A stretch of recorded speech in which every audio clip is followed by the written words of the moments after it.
தெரிந்து அந்த ஆன்மீகத்திற்கு முயற்சி செய்தாலும் சரி, தெரியாமலேயே இறைவன்னா என்ன? அதைப் பற்றிய ஒன்றும் தெரியாமலேயே ஒரு முட்டாளாக நீங்கள் பயணம் செய்தாலும் சரி, உங்களை தடுத்து உங்களை எந்த இடத்தில் கொண்டு போய் சேர்க்க வேண்டுமோ, அந்த சக்தி உங்களை சரியான இடத்தில் கொண்டு போய் சேர்க்கிறது.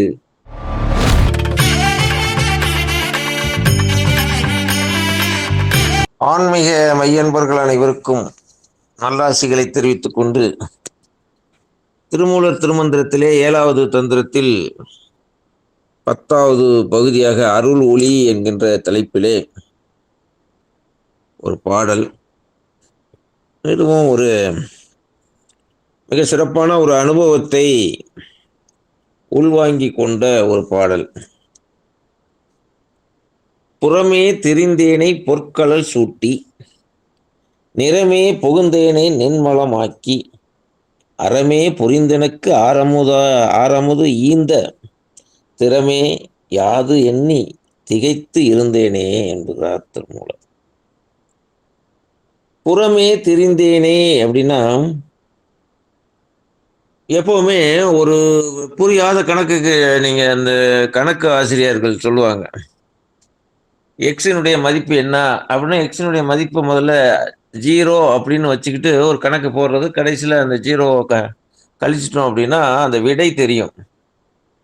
அப்ப இறைவன் என்பதை ஒன்று தெரிந்து கொள்வதற்கு முன்பாக இறைவனை பற்றி ஒரு தோராய மதிப்பீடு செய்து கொண்டு நாம் ஒரு முயற்சியில இறங்குறோம்.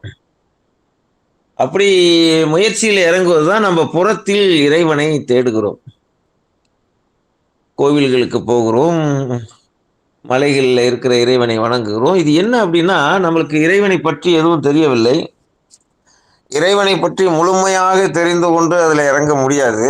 அப்படிங்கும்போது தோராயமாக இங்கே இறைவன் இருக்கிறார், இங்கே கோயிலில் இறைவன் இருக்கிறார் என்று அது புறமே திரிந்தேனை அப்படிங்கிற ஒரு வார்த்தையை போடுற. திரிந்து அப்படின்னாலே ரொம்ப தூரம் நடந்திருக்காரு, இல்லை ரொம்ப வேலை, அதாவது ரொம்ப முயற்சி பண்ணியிருக்காரு அப்படின்னு தான் அர்த்தம். நம்மள மாதிரி திருமூலரும் ரொம்ப திரிஞ்சு அலைஞ்சாங்க அப்படின்னான்னு கேட்கும்போது, எப்படிங்க அது உங்களுக்கு கிடைச்சிச்சு? அது ஏங்க கேட்குறீங்க? நான் ரொம்ப திரிஞ்சு அலைஞ்சாங்க தெரியாம அப்படின்னு. அதை புறமே திரிந்தேனை அப்படிங்கிற ஒரு வார்த்தையை போடுறார். அப்படி இருந்து நான் தேடி தேடி திரிந்தேன்.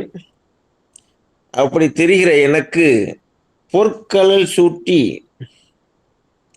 நிறமே புகுந்தேனை நின்மலமாக்கி. பொற்கழல் சூட்டி அப்படின்னா, இறைவன் பொன்னிறமாக இருக்கின்ற ஜோதியை, கழல் என்று நான் எப்பவுமே இறைவனுடைய பாதம் அப்படின்னு வந்தாலே ஜோதி தரிசனம் தான் பாதம் அப்படிங்கிறது.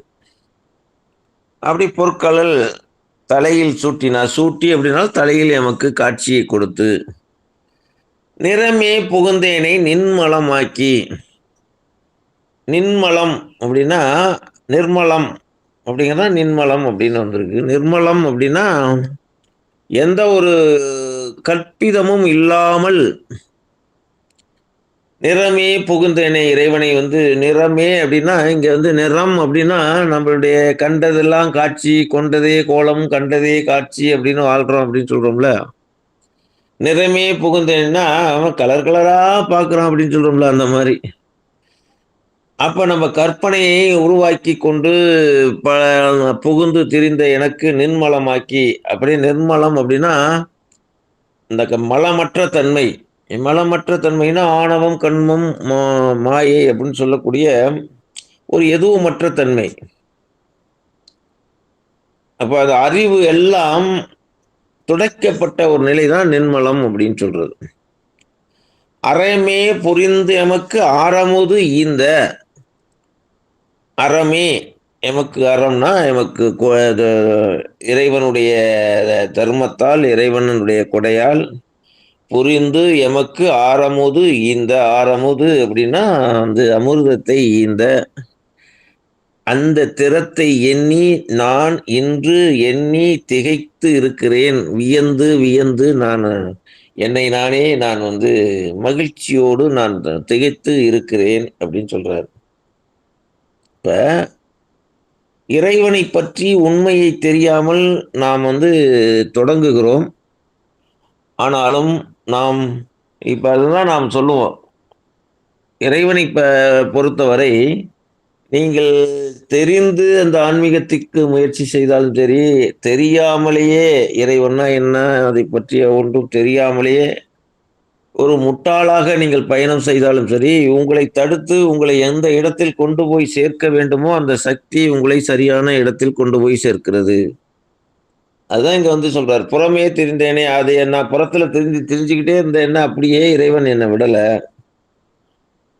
நிறமே புகுந்தேனே, அதைப் பற்றிய நான் கற்பனையெல்லாம் வளர்த்துக் கொண்ட என்னை அப்படியே விட்டு விடவில்லை. இறைவன் தடுத்து நிறுத்தி, உண்மை தன்மையை உணர்த்தி, இறைவன் பொற்பாதத்தை தலையில் சூட்டி, அதன் மூலமாக கிடைக்கின்ற அமிர்தத்தை எனக்கு கொடுத்து, அந்த திறத்தை நான் இன்றைய தினமும் எண்ணி, எண்ணி வியப்பில் ஆழ்ந்து இருக்கிறேன் என்கிறார் இந்த பாடல். அப்ப வந்து நம்ம தமிழ்நாட்டுல இருந்து காசிக்கு போகிறேன்னு சொல்லி, வடக்க போறதுக்கு பதிலா தெற்க போனோம்னாலும், ஒரு நாள் நிச்சயமாக நீங்கள் காசியை அடைந்து விடுவீர்கள். ஏன்னா எப்படியா இருந்தாலும் தடுத்து வடக்கே போவதற்கு பதிலாக நீங்கள் தெற்கே போகிறீர்கள் என்று எப்படியோ ஒரு வகையில் உங்களுக்கு உணர்த்தப்பட்டு சரியான இடத்துக்கு நீங்க வந்து சேர்ந்துருவீங்க அப்படிங்கிறது தான்.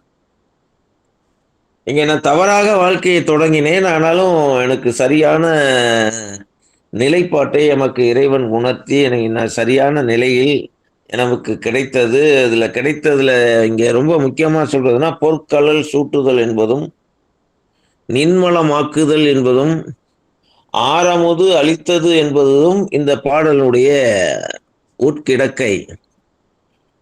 அப்ப இந்த 3ம் இறைவனால் நம்மளுக்கு கொடுக்கப்பட வேண்டும். நின்மலமாக்க வேண்டும். அந்த நின்மலமாக்கல அப்படின்னா, நாம் தெரிந்து வைத்ததையும், நாம் அறிந்து வைத்ததையும் தான் நாம் பெரிதாக எண்ணிக்கொண்டு, அகங்காரம் கொண்டு அதிலேயே நாம் மூழ்கி கிடப்போம். அப்படி அறிவிலேயே மூழ்கி கிடக்காமல் எமக்கு உண்மைத்தன்மையை உணர்த்தி, இறைவன் எல்லாவற்றையும் எமக்கு கொடுக்க வேண்டியதை கொடுக்கிற அந்த திறத்தை நினைத்து நான் வியந்து, வியந்து நான் அந்த உண்மையில் நாம் முழுமையாக திளைத்துக் கொண்டிருக்கிறோம் என்று திருமூலர் இந்த பாடலிலே கூறுகிறார். புறமே திரிந்தேனை பொற்கழல் சூட்டி, நிறமே புகுந்தேனை நின்மலமாக்கி, அறமே புரிந்தமக்கு ஆரமுது ஈந்த திறமே யாது எண்ணி திகைத்திருந்தேனே என்கிறார் மூடர். இதன் பேரிலே உங்களுடைய ஐயங்களை கேட்டு தெளிவு பெறலாம். சாமி, இறைவன் வந்து இந்த இதெல்லாம் பொருட்கள் சுடுறது, அமிர்தம் சொல்றது இதெல்லாம் கொடுக்குறாரு சாமி. அது எந்த தகுதியில கொடுக்குறாரு சாமி? அது எடுத்தோடனே கொடுக்க ஆரம்பிச்சிரு. எடுத்தோடனே தலையில வந்து பொருட்களை சுட்டுறாருன்னா எப்படி சாமி? இல்ல, அது வந்து இது எப்படி இது அப்படின்னா, இப்ப பாசு கேட்ட கேள்வி நல்ல கேள்வி. இப்ப மனிதர்களுக்கு வந்து உள்ளபடியா நம்ம எல்லாருமே தகுதிக்கு மேல எல்லாருமே ஆசைப்படுறோம். இறைவன் தேவை அப்படிங்கிறதுக்கும், நம்ம உலகியல் தேவைக்கு இறைவன் தேவை அப்படிங்கிறது 2 வித்தியாசம். இப்ப அடியார்கள் அப்படிங்கிறது அவங்கெல்லாம் வந்து ஓடும் செம்பொன்னும் ஒக்கவே நோக்கோ, உலகியல் எல்லாவற்றையும் அது எங்களுக்கு தேவையே கிடையாது. இறைவன் தான் எங்களுக்கு தேவை அப்படின்னு வாழ்றவங்க அடியார்கள். அடியார்கள் அந்த மாதிரி வாழ்றவங்க அவங்க அத்தனை பேருக்கும் இது கிடைக்கணும். ஆனால் உலகியல் அனைத்தும் தேவை என்பதற்காக இறைவன் தேவை அப்படின்னு நினைக்கிறவங்க வந்து நம்ம வந்து என்னன்னா உலகியல்ல ஒன்று ஒன்றா ஃபுல்ஃபில் ஆகிட்டே இருக்கிறோம். இன்னும் அதை நோக்கி இன்னும் போகலை. அதாவது வந்து பணம், பொருள், செல்வம், மனைவி, மக்கள் இது இது ஃபுல்ஃபில் பண்றதுக்கே மனிதனுடைய வாழ்க்கை ஒரு குறிப்பிட்ட அளவு போயிடுது. அப்படி இருக்கும்போது அதனுடைய தேவையை நாம் நிறைவு பண்ணும் பொழுது நம்ம வந்து இது இது ஒவ்வொன்றாக நம்மளுடைய தகுதியின் அடிப்படையில் தான் வந்து இப்ப நம்ம ஆசைப்படுறது அனைத்தும் கிடைச்சிடாது.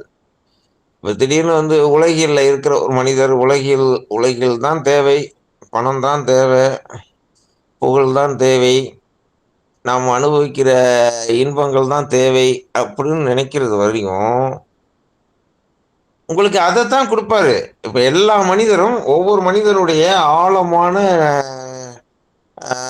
அதாவது வந்து முதன்மை உணர்வு அப்படின்னு சொல்றது. ஒவ்வொரு மனிதனுக்கும் ஒரு முதன்மை உணர்வு அப்படின்னு ஒண்ணு இருக்கும். அது ஏதோ ஒண்ணு தான் அடிப்படையா இருக்கும். இது உடம்புல இருக்கிற நோய் மட்டும் தீர்ந்துட்டுனா போதுங்க. மத்ததெல்லாம் எனக்கு எதுவுமே தேவையில்ல. அதோட நான் போராடுறது பெரிய இதா இருக்கு. இறைவன்ட்ட அதாங்க ஒவ்வொரு நாளும் வேண்டுதலா வைக்கிறேன். அப்படின்னு ஒருத்தர் அதுதான் அவருக்கு முதன்மை உணர்வு. அவர் உடம்புல இருக்கிற பிரச்சனை தீரணும் அப்படின்னு. ஒருத்தர் சொல்லுவாரு, என் கடன் தொல்லைலாம் தீர்ந்துருச்சு அப்படின்னாக்கா, எனக்கு வேற வழி இதே இல்ல. இந்த கடன் பிரச்சனை அதிகமா இருக்கு. அதான் இறைவன்ட்ட நான் வேண்டுறேன் அப்படின்பாங்க. அது அவங்களுக்கு முதன்மை உணர்வு. சில பேருக்கு வந்து இந்த பிள்ளைகளுக்கெல்லாம் கல்யாணம் ஆயிடுச்சு அப்படின்னா, எனக்கு விட அந்த கடமை இது முடிஞ்சிருச்சுன்னா, அப்புறம் நான் நிம்மதியா இருப்பேன். அதான் என்னுடைய தேவை அப்படிம்பாங்க. சில பேர் வந்து ஒரு சொந்தமா ஒரு வீடு கட்டல. ஒரு வீடு மட்டும் நான் வாழ்க்கையில கட்டிட்டேன் அப்படின்னா, அப்புறம் என்னுடைய தேவையெல்லாம் எதுவுமே கிடையாது. அவ்வளோதான் அப்படிம்பாங்க. இப்படி மக்கள் வந்து ஏதோ ஒரு வகையில் உலகியலால் இணைக்கப்பட்டு, பிணைக்கப்பட்டு, அதனுடைய தன்மையில் உழன்று கொண்டு இருப்பதனால் தான், நமக்கு வந்து ஆன்மீக உணர்வு என்பது கம்மியாக இருக்கிறது. இப்ப எல்லாருக்குமே கடவுளுங்கிறது எப்பன்னா, அந்த உலகியல் எல்லாம் ஃபுல்ஃபில் ஆனதற்கு பிறகு தான் கடவுள் தேவைப்படுறாரு. அதுவே இன்னும் நடந்து முடியலையே! அதுதான் பிரச்சனை வந்து. அப்ப அவர் பார்த்துக்கிட்டே இருப்பாரு. அப்ப அவங்களுக்கு என்ன முதன்மை உணர்வுன்னு என்ன இருக்கு? என்ன இப்போதைக்கு தேவை என்பதை அதத்தான் குடுப்பாரு. அது எல்லாவற்றையும் தூக்கி எ அதாவது தூக்கி எறிந்துவிட்டு இறைவன் தான் தேவை. எனக்கு இறைவனை தவிர மற்றது எதுவுமே தேவையில்லை அப்படின்னு நினைத்து போகிறவர்கள், அவர்களுக்கு எல்லாமே இப்ப பட்டினத்தார் பக்தி பண்ணாரு. பட்டினத்தார் வந்து அவ்வளவு சொத்துக்களையும் வச்சுட்டே இருந்துகிட்டு அவர் பக்தி பண்ணி இருக்கலாம். அதை யாரும் போய் கேட்க போறதில்ல. அவரெல்லாம் ஏன் தூக்கி எறிஞ்சிட்டு பக்தி பண்ணாரு? தூக்கி எறியாம பக்தி பண்ணணும்ல. இப்ப நீங்க இதுல இருக்கிற ஆன்லைன்ல இருக்கிற எத்தனை பேருமே எதையுமே தூக்கி எறிஞ்சிட்டு பக்தி பண்ணல. பட்டினத்தார் மாதிரி யாரும் தூக்கி எறிஞ்சிட்டு பண்ணல. தூக்கி எறியாமல் இதையும் வைத்துக்கொண்டு இதன் பேரில் நீங்க பக்தி பண்ணிக்கிட்டு இருக்கீங்க. அப்படி இருக்கும்போது அந்த இறைத்தன்மை, அந்த ஜோதி அனுபவம் இதெல்லாம் வரும் அப்படின்னு நீங்க எதிர்பார்க்க முடியாது. அவர் ஏன் தூக்கி எறிஞ்சாரு அப்படின்னா, இது எனக்கு முதன்மை உணர்வு, எனக்கு இது இல்ல அப்படிங்கிறது தான். எனக்கு இந்த பணம்,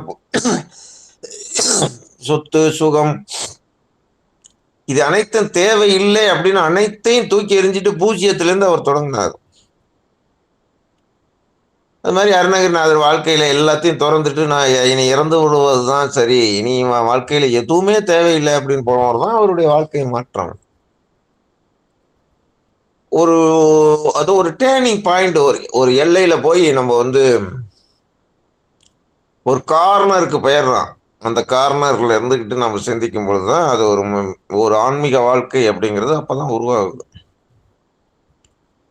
இப்பெல்லாம் உங்களுக்கு எல்லாருக்கும் உலகியலில் முழுமையாக தேவையை நிறைவேற வேண்டும் என்று இருப்பதனால் அதை நோக்கி நம்ம நகர்ந்துகிட்டு இருக்கிறோம்.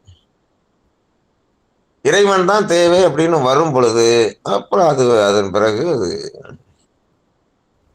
வேற மாதிரியா நடக்கும்.